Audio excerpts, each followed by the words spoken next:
Hey guys, welcome back to my office and welcome to day 3 of our 5-day prayer challenge. The third principle of prayer we're going to look at is trusting in the provision of God. And this is found right here in verse 3 where Jesus teaches us to say, "Give us each day our daily bread."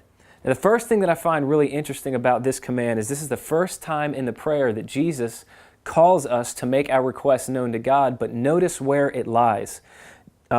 Jesus calls us to begin by focusing first on who God is, and then secondly, submitting ourselves to God, and then and only then to begin making our requests known to God. And the reason that I think that's so important is because when you begin your prayers simply focusing on what you think you need or whatever crisis is right in front of you, you run the risk of just making your focus all about your issues and forgetting how much bigger God is than those issues. And so there's a natural order to what Jesus is teaching us here. You begin reminding yourself of who God is, that He loves you, that He's higher than your problems, that He's stronger than your problems, that He's not caught off guard by your problems. After that, you submit yourself to God, and then in the context of God's greatness, then you make your requests known. And so Jesus teaches us to ask for our daily bread.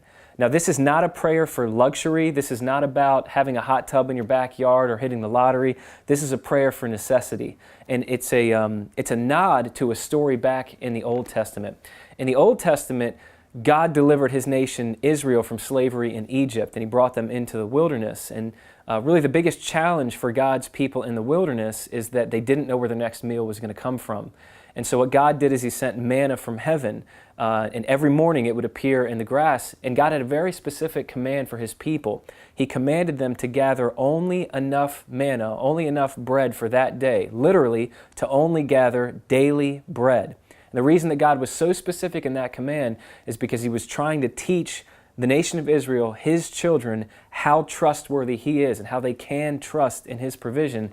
And that's really what Jesus is trying to teach us here, that we can trust God day by day, moment by moment, hour by hour to give us exactly what we need. And so, with that principle in mind, I just want to encourage you today to really be thinking about the things, the areas of your life that maybe you're worried about to an unhealthy degree. Maybe it's money, maybe it's what people think about you, maybe it's, their needs that you're, it's just causing a lot of fear and a lot of doubt in your life, and you're not sure if God's going to come through. And I would just encourage you as you take those doubts and those fears and those anxieties to take them before the feet of God and to remember that you are where you are because He has been faithful in your past, and ask Him to help you trust Him to be faithful today and tomorrow, that He would give you each day your daily bread. This is our third principle, trusting in the provision of God.